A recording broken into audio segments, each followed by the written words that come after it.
Nagbahagi si Chinita Princess ng short video sa kanyang Instagram kung saan nag-date sila ng nobyong si Sian Lim after nga nang naging show nila sa Milan, Italy kasama ang ASAP family. Ayon pa kay Kim, ang actor nga daw ang sumundo sa kanya sa airport at agad-agad nga silang nag-date at kumain. Tila miss na miss nga ng Kim C ang isa't isa. Sige, laki ng mukha mo yung...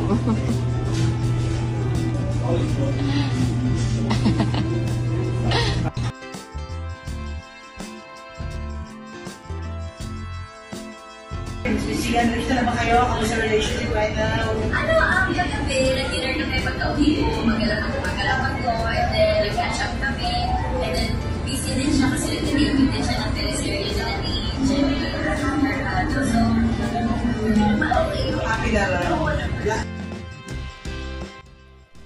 Binanggit din ni Chinita Princess na every holiday ay may travel goals silang pupuntahan ng nobyong si Sian Lim.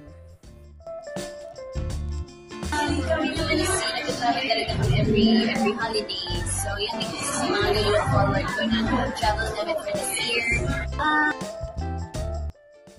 Anyway, naging successful naman ang naturang show sa Milan kung saan dinumog ng ating mga kababayan doon.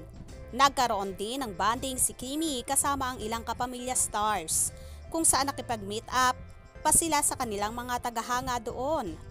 Samantala, habang nasa Milan si Kim, abala naman ang actor-director na si Sian Lim sa taping ng kanilang serye with Jenny Mercado, ang Love Die Repeat, kung saan inaabangan na ng lahat ng kanilang tagahanga.